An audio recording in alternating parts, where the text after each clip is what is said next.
जिस समय मुख्यमंत्री जी ने कहा था कि 4 करोड़ वोट उनके कट गए हैं, उसी समय उन्होंने अधिकारियों को संदेश दिया था बेईमानी करने के लिए। तो आंकड़े आ रहे हैं, वो साबित कर रहे हैं कि इलेक्शन कमीशन को और अधिकारियों को अपनी क्रेडिबिलिटी भी साबित करनी है कि अगर आंकड़ों में फ़र्क आता है, स्टेट गवर्नमेंट के दूसरे आंकड़े हैं तो एसआईआर के दूसरे आंकड़े हैं, तो और फिर इलेक्शन कमीशन को ये भी सोचना पड़ेगा फिर कि एसआईआर का मतलब क्या हुआ। इस समय अधिकारी और चुनाव आयोग की क्रेडिबिलिटी का सवाल है कि अगर इस तरह के आंकड़े आ रहे हैं तो जो लोग शामिल हैं, जो टेक्नोलॉजी शामिल है, आखिरकार वो कहीं हेरा फेरी की तैयारी तो नहीं कर रहे हैं। 2026 नए वर्ष पर मैं अपने पार्टी के सभी कार्यकर्ता नेताओं को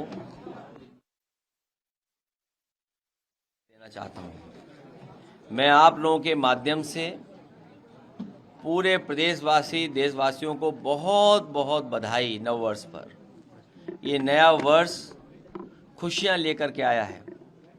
नया वर्ष हमें मौका देता है नया संकल्प लेने का।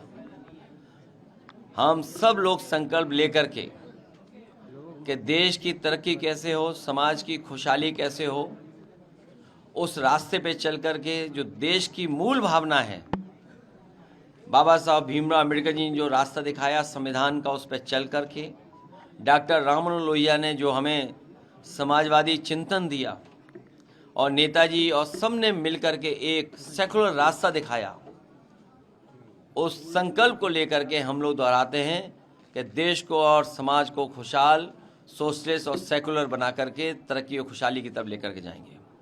सर नेताजी की मूर्ति नहीं लगाने दे रहे हैं वहाँ पे और तमाम माघ मेले में सर पिछली बार लगी थी, दूध बांटा गया था। इस बार जो है दिक्कत कर रहे हैं। अब कई अधिकारी चापलूसी रोटी बना रहे थे, वो किस नियम में था?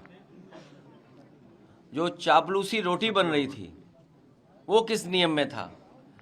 अगर अधिकारी ये नियम बदल रहे हैं तो हम लोग सभी भगवानों को वहाँ के लगाएंगे।